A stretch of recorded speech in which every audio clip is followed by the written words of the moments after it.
भक्तों, जय श्री राम, जय जय श्री राम। बोलो भोले भंडारी की जय, सनातन धर्म की जय। भक्तों, गहना कर्मणोति, गहना कर्मणोति, जैसे ये गहने हैं तो ये गहनों को हम सब कुछ समझ लेते मूल्यवान, लेकिन गहना कर्मणोगति का मतलब है कि कर्म ही गहने हैं। जो कर्म हम करते हैं वो हमारे गहने हैं। ये तो दिखावटी गहने हैं, वो हमारे असली गहने हैं। तो चलिए हम वीडियो के माध्यम से सनातन धर्मी बहुत प्यारी सी सही ज्ञान है कि कर्म ही गहने हैं। जय जय श्री कृष्ण। बोल माता रानी की जय, जय माता दी।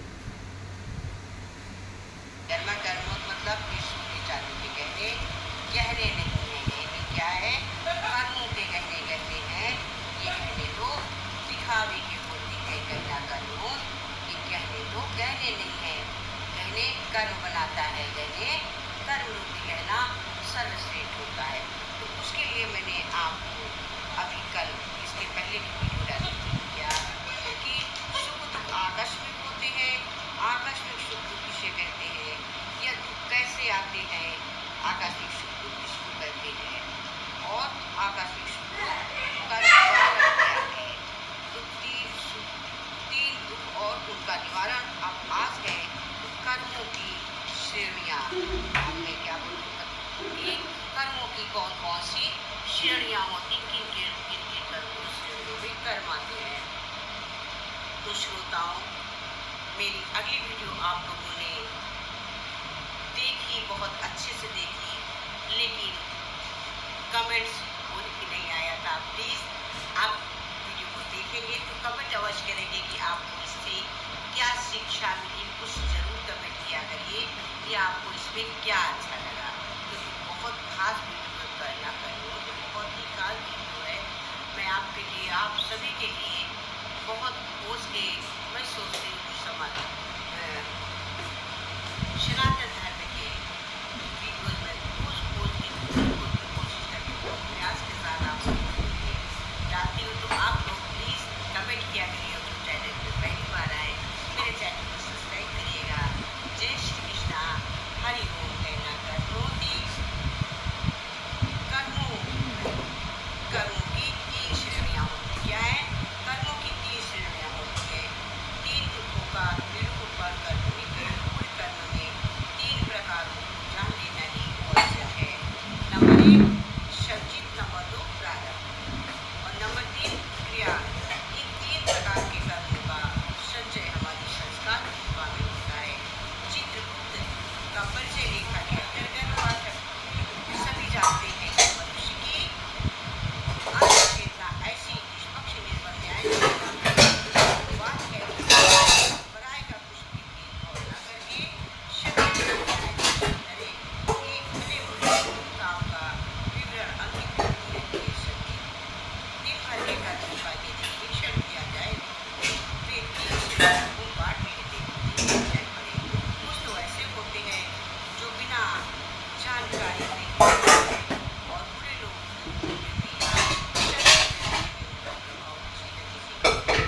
गुप्त रूप में अपने आप ऊपर आ जाता है और ये प्रभाव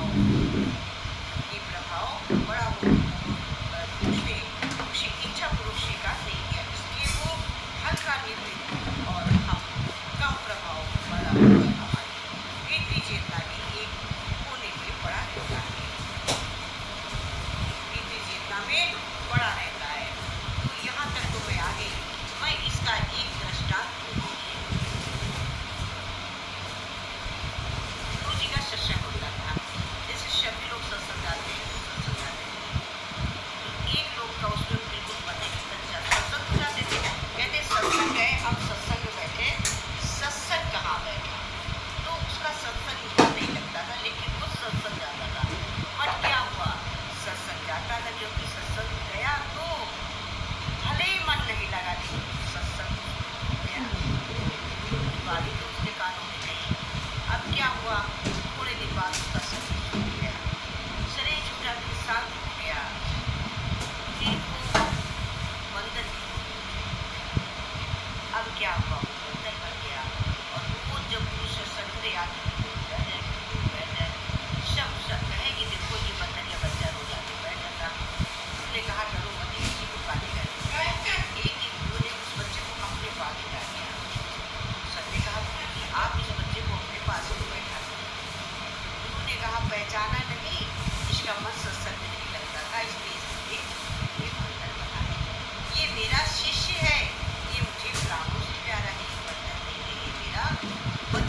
संस्कार जमा हो जाते हैं, तो फिर बेचारे उनके संस्कार उनकी गति में रहकर नष्ट हो जाते हैं। धर्म ग्रंथों में ऐसा उल्लेख मिलता है कि तीर्थ यात्रा आदि अमुक शुभ कार्य करने के लिए जन्मते पाप नष्ट हो जाते हैं। असल में ये संकेत की अल्पज्ञान वाले सच्चे संस्कारों के संबंध में ही है। भले और बुरे दोनों ही प्रकार के संचित कर्म संस्कार अनुकूल परिस्थिति वातावरण दायक होते हैं, लेकिन प्रतिकूल परिस्थितियों को नष्ट नहीं होते हैं। प्रारब्ध ये मानसिक कर्म होते हैं। प्रारब्ध क्या है? प्रारब्ध मानसिक कर्म होते हैं जो स्वेच्छापूर्वक जानबूझकर हीन भावनाओं को प्रेरित करने के लिए जाते हैं। इन कर्मों में विशेष बदबू के साथ किया जाता है, इसलिए उनका संस्कार बहुत बलवान बन जाता है और हत्या पूर्ण करके विश्वासघात चोरी उपचार जैसे प्रचंड कर्मों की प्रतिक्रिया अंतर्गत बहुत ही तीव्र होती है। महत्वपूर्ण जाती है क्रम को बाहर निकालने के लिए आध्यात्मिक पवित्रता निरंतर व्यक्त बनी रहती है। एक न एक दिन मुश्किल निकाल कर बाहर कर्म करने के लिए हम भक्तों हमारी अंतर चेतना निष्पक्ष न्यायाधीश की तरह हमारे हर काम को देखती है और उसकी न्यूनता अधिकता के परिणाम के अनुसार दंड की व्यवस्था करती है, जो कि मानसिक दंड अपने आप अंतर ही अंतर का नहीं हो सकता। होने के लिए दूसरे साधन की आवश्यकता होती है। दंड कार्य को पूरा करने के लिए शिल्प लोग भी उसी प्रकार का घटनाक्रम उपस्थित करने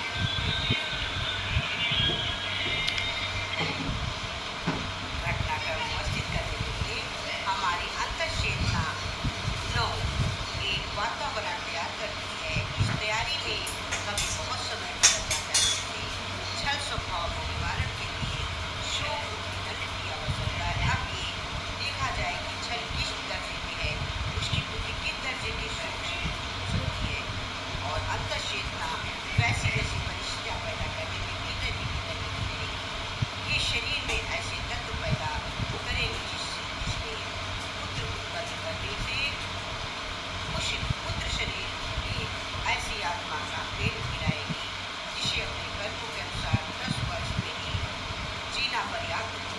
इस वर्ष हो जाने पर भी हमारी अंतर चेतना पुत्र रूप से पुत्र पर गिर पड़ेगी और उसे रोटी रोटी मार डालेगी एवं शोक का अक्षर पैदा करने के ऐसे अवसर तैयार करने में केवल अपना ही कार्य अकेला नहीं होता है, परंतु दूसरे पक्ष का भी कार्य होता है। तो चेतनाएं अपने अपने लिए औसत तलाश करती हैं और फिर जब उन्हें इच्छित जो मिल जाता है तो एक न दूसरी भूमिका बन जाती है।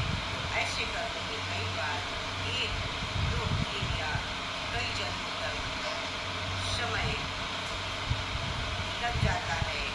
लड़की के लिए वर और लड़की के पति की तलाश बहुत दिनों तक जारी रहती है। सैकड़ों शब्द उठाए जाते हैं, पर कुछ न कुछ कमी होने से एक ही होते हैं।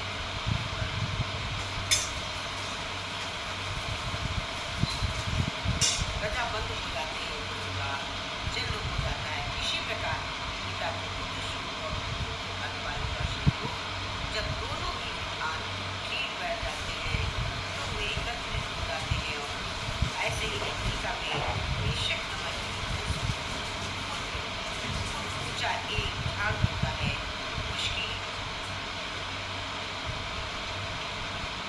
डालियों में से सूर्य जैसे अमृत होते हैं। ये अमृत बढ़ते हैं और इधर उधर हवा में छूटते रहते हैं। उसके कोई अमृत उसको छू नहीं सकते थे, आपस में उठ जाते हैं और बस डरे बल डालकर एक हो जाते हैं। दूसरे एक हो जाते हैं, तब एक होते रहते और कभी ना कभी दूसरे विशेष हो जाते हैं।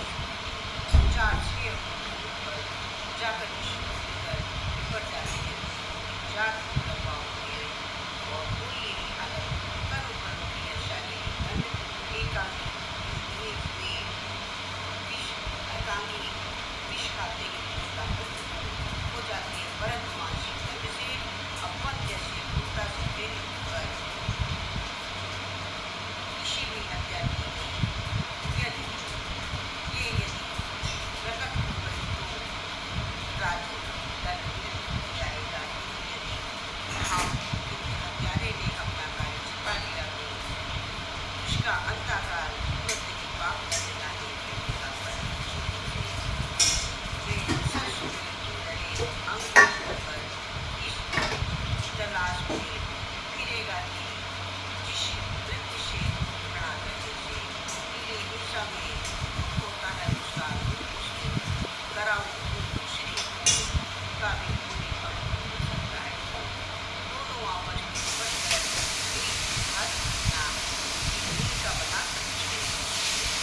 होता है शक्कर करके वे भी सुख पर हो जाता है और पूरे काम करते हो जाता है और कभी कभी पूरे कर्म करते दुख नहीं मिलता है उसका कारण हम अक्सर दया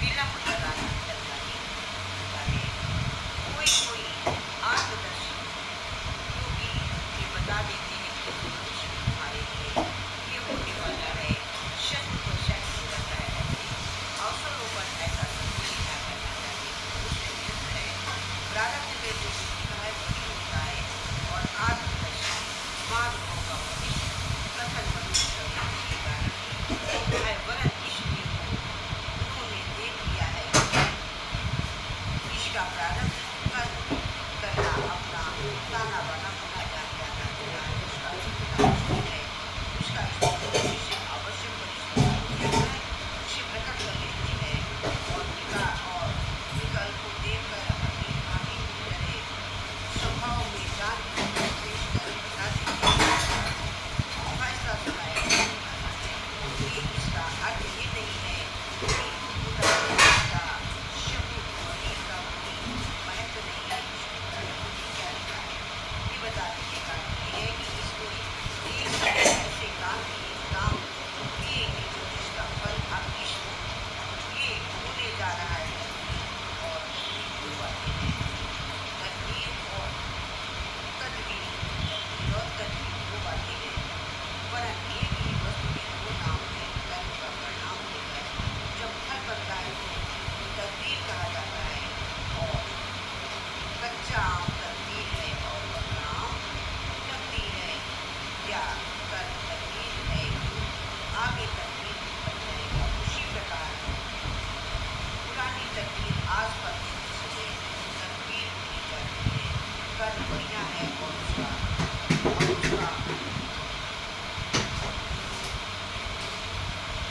उसका प्रारंभ भूल गए समय के अंदर ही एक वस्तु के दो नाम पड़ गए पाठ और मानसिक बातों का किस प्रकार आकार जाता है बल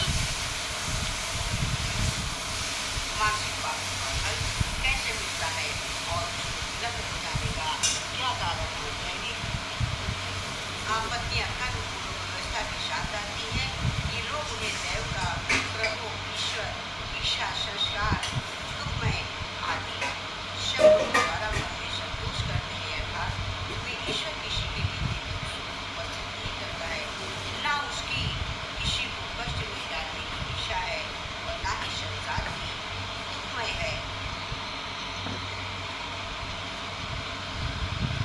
मकड़ी अपने आप ज्यादा होती है उसमें फंसती है लटकती रहती है मन अशुभ अधर्मी पापी बनकर अपने लिए होते हैं और जब चुनते हैं रोते चिल्लाते हैं तथा दूसरों को दोष देते हैं एक बात ये स्पष्ट है कि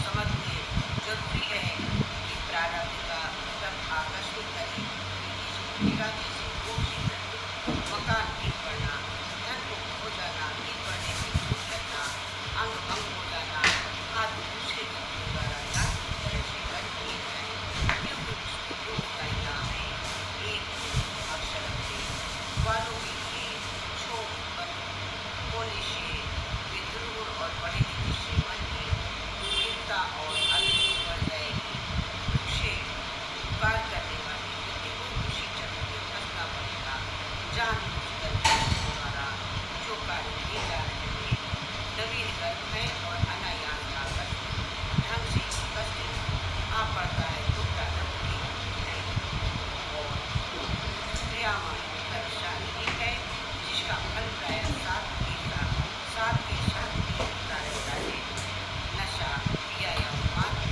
आया विष खाया या मृत्यु शरीर पर जन्म व स्थूलता प्रयास होते हैं उनमें तुरंत ही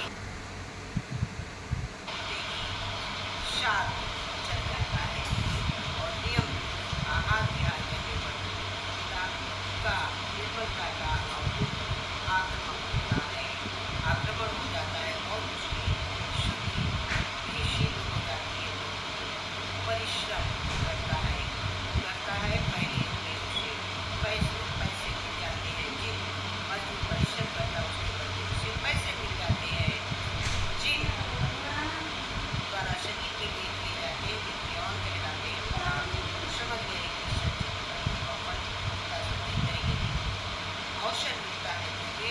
खलवार होते हैं और नहीं तो रिश्तों में टकरा कर नष्ट हो जाते प्रारब्ध का तो पवन मिलना निश्चित है, परंतु उनके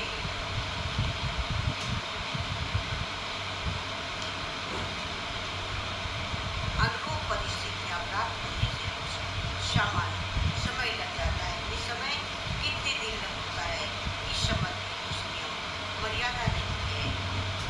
आज भी हो सकता है और कुछ जन्मों या कभी भी हो सकता है, किंतु प्रारब्ध फल होते वही है जो अचानक और जिसमें मनुष्य का कुछ बसना चाहिए।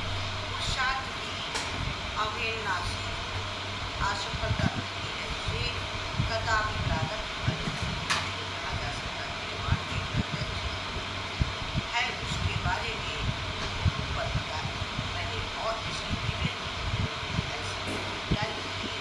निश्चित प्रकार के शारीरिक कर्म ज्ञान और अन्य इसके प्रतिनिधि में अधिक समय लगता है। इस प्रकार 3 प्रकार के कर्म और उसके कर्म की मर्यादा के संबंध में बहुत कुछ ऐसी जो मैंने प्रहलाद महाराज को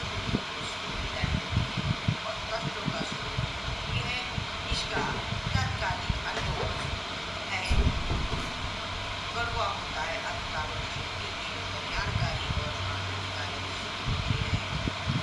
उनसे गुणों की सुखद और समृद्धि में असाधारण सहायता मिलती है और आनंद स्वरूप आत्म प्रकाश को जीवन और सुखमय संसार के संबंधों का पूरा स्वार्थ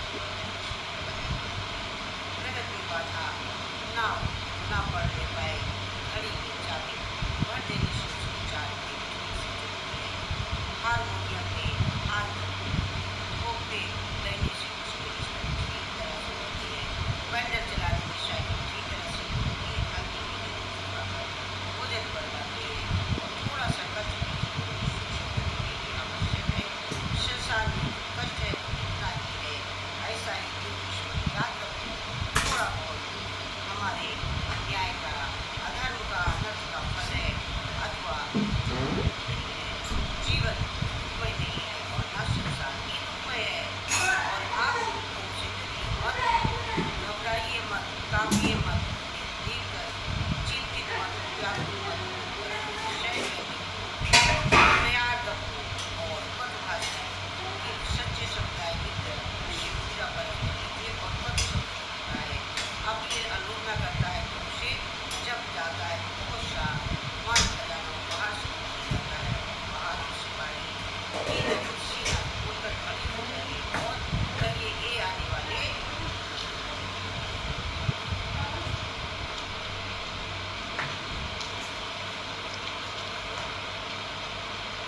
हो आओ, ये मेरे बालकों मेरे चले आओ, मैंने ही तुम्हें मन मिल जाए, मैं तुम्हें अपनी छाती से लगाऊंगा, तुम्हें चारने की शाही करे, तुम्हें चार और समझ कर छिपाना या भागना नहीं चाहता, वरन सती साथी के धनुमित्र की तरह मेरे आंचल में शरबत करूँ, पीड़ा करूँ मैं कायर नहीं हूँ जो तुम्हें देख कर दूँ, मैं नपुंसक नहीं हूँ जो तुम्हारा भाग उठाते विशेष गिड़गिड़ाऊँ और मिथ्याकारी नहीं हो जो अपने लिए एक कर्म का फल हो।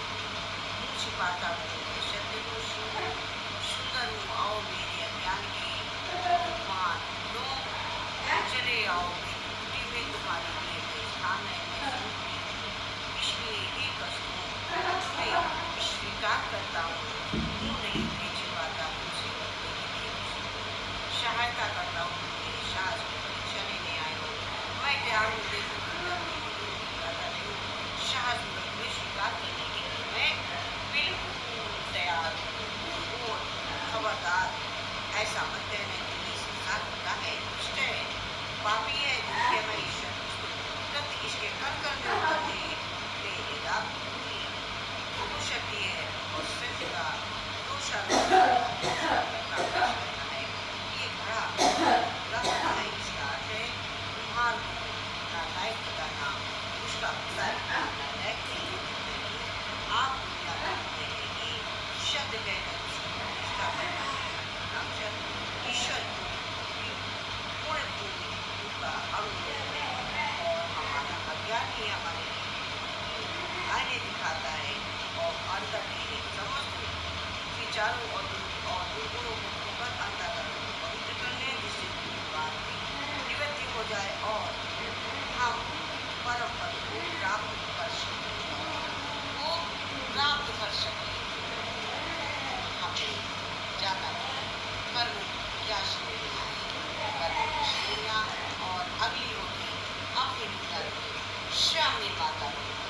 श्रेणियाँ हैं अपने कर्मों के निर्माता आप स्वयं बनो। अपने कर्मों के निर्माता आप स्वयं कैसे कर सकते हैं, ये मैं थोड़ा सा बोल दूँ। अपने कर्मों के निर्माता आप स्वयं कैसे बन सकते हैं। अपने कर्मों के निर्माता बनने के लिए आपको अपने विचारों से अपने छोटे छोटे काम करने होते हैं, बड़े कार्य करने की कोई जरूरत नहीं है कि आप बड़े बड़े कार्य करें, ऐसा तो कुछ भी नहीं है।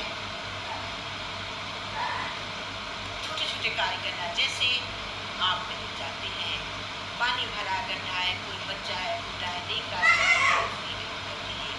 ट्रेन में चढ़ रहे हो, कोई नहीं चढ़ रहा था, कोई रिक्शे पे नहीं बैठ पा रहा, आप रिक्शे पे बैठे हैं, पकड़ लीजिए। आप कहीं जा रहे हैं, सफर कर रहे हैं, आपके पास ज़्यादा चेंज है, कोई 100 किलो उड़ाने के लिए परेशान है, 500 रुपया तुम्हारे पास है, वो किराया देने के लिए परेशान है, चालक के पास नहीं, तो आप उसको पैसे दें या कुछ नहीं करना, आपको पूरे पैसे देगा। आप उसको 100 किलो तोड़ रहे हो, आप अच्छा रखे हो। मैंने बहुत बार ये देखा, लोगों के पास रहते हैं, लेकिन 100 किलो 50 और 10-10 में चुराने को परेशान हो जाओ, 20 रुपये नहीं देगा। क्यों? क्या करोगे? कहीं पे तुम्हारा फिर टूट जाएगा, दे दो, किसी का काम नहीं कर जाएगा। कर्म बन गए, ये कर्म बन गया। अगर तुम्हारे पास टूटे हैं तो किसी के चेंज कर दो, तुम्हारे चेंज हो जाएंगे, कर्म है।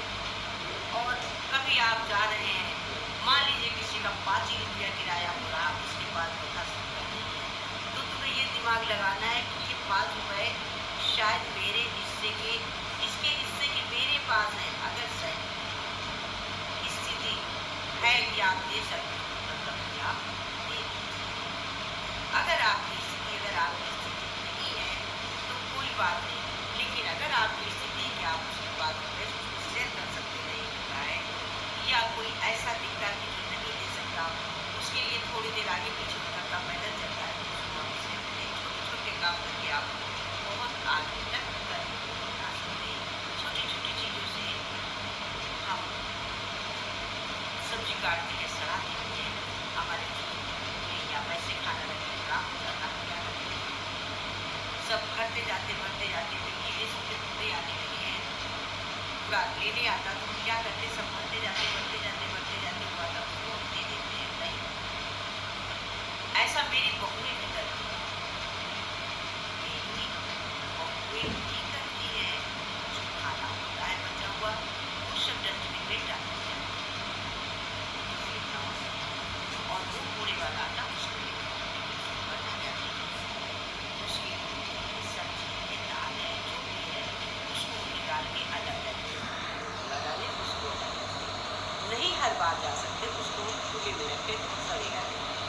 उसको दिन भर में एक बार या रोटी तो 2-4 दिन भी हम रख सकते हैं, 2 दिन भी रख सकते हैं, और उसको रख के जब निकले दिन में, मैं तो एक बार निकलती हूँ 70 के लिए, और कभी कोई सामान लेना हुआ, और ये लोग तो 2-2 4-4 घंटे एक ही बार निकलते हैं, एक को छोड़ के एक को बहुत बार दिन में निकलते हैं।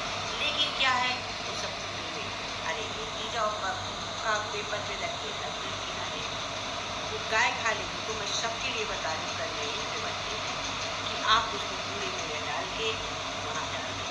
आप तो रही लौकी मोटा मोटा छील लेते हैं, उसके छिलके क्या गाय भैंस खा लेगी। भाई हम लोग तो पुराने हिसाब के हैं, हम तो अब जैसे बहुत हो जाती है, महंगी हो जाती है, तब तो नहीं बनाते, तो भी मैं कभी कभी बना लिया करती हूँ। शुरू में तो मैं बिल्कुल भी तुरई और लौकी को क्या करती हूँ, मोटा छील देती हूँ, इधर ये यूज उधर वो यूज, दोनों की ताकत मिली, प्रोटीन भी आई बॉडी में और फायदा भी। छिलके भी जैसे आप बारीक बारीक काटिए तरुई के, और तरुई के बारीक बारीक छिलके काटने के बाद आप उसको ज़्यादा कुछ नहीं डालना है, लहसुन थोड़ा ठीक ठाक डालिए अपने हिसाब से। मान लीजिए 4 कद्दू की छिलके हैं तो 4 लहसुन बड़े बड़े जवा जिसमें कहते हैं, या मतलब इतना सा लहसुन डालिए, थोड़ा सा डालिए, ज़्यादा है तो उस हिसाब से कर लीजिए। और केवल लहसुन काट दीजिए, लहसुन को तेज डालिए, पहले जीरा डालिए, फिर उसमें लहसुन डालिए, फिर लहसुन को तेज भूनिए, फिर उसमें महीन काट के हाथ पर हो जाएंगे हरी मिर्च या लाल मिर्च को ज़्यादा अच्छी चटनी काट के डालिए और तड़का वगैरह से लहसुन, जीरा, मिर्चा, हींग, 5 चीज़ और नमक, छठी चीज़ बस इतना डालिए, बनाइए और तो उनको भी आप भी खा सकते हैं। लेकिन जब आप नहीं खाते तो गाय भैंस डालते हैं, ये प्रारब्ध कर्म बनाती है। कहा कि अब मैं बताऊंगी कि अपनी दुनिया में का अपने कर्म को कैसे बनाएंगे। ये आगे का टॉपिक था जो मैंने बोला। चलिए इसको करिए आदेश लगाइए। हम तो आशा करते हैं कि गहना कर्म बनोगी, गहना कर्म होगी, आप दिल को छू गया होगा वो तो आप हमारे वीडियो को लाइक करिएगा, जो पहली बार आए सब्सक्राइब करिएगा, बने रहिएगा वीडियो देखने के लिए। बहुत बहुत शुक्रिया। थैंक्स।